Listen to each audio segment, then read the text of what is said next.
جب تمہارے پروردگار نے فرشتوں سے کہا کہ میں مٹی سے انسان بنانے والا ہوں، جب میں اس کو درست کر لوں اور اس میں اپنی روح پھونک دوں تو اس کے آگے سجدے میں گر پڑنا، سو تمام فرشتوں نے سجدہ کیا مگر ابلیس کہ وہ اکڑ بیٹھا اور کافروں میں ہو گیا۔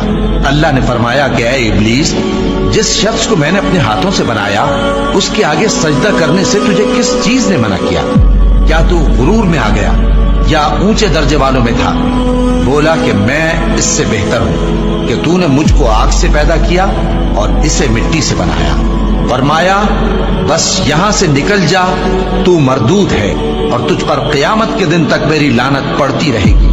کہنے لگا کہ میرے پروردگار، اچھا تو مجھے اس روز تک کہ لوگ اٹھائے جائیں مہلت دے۔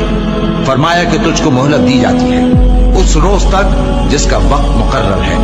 کہنے لگا کہ مجھے تیری عزت کی قسم، میں ان سب کو بہکاتا رہوں گا سوائے ان کے جو تیرے چنے ہوئے بندے ہیں۔ فرمایا ٹھیک ہے، اور میں ٹھیک ہی کہتا ہوں کہ میں تجھ سے اور جو ان میں سے تیری پیروی کریں گے سب سے جہنم کو بھر دوں گا۔ اے پیغمبر، کہہ دو کہ میں تم سے اس کا صلہ نہیں مانگتا اور نہ میں بناوٹ کرنے والوں میں ہوں۔ یہ قرآن تو اہل عالم کے لیے نصیحت ہے اور تم کو اس کا حال کچھ وقت کے بعد معلوم ہو جائے۔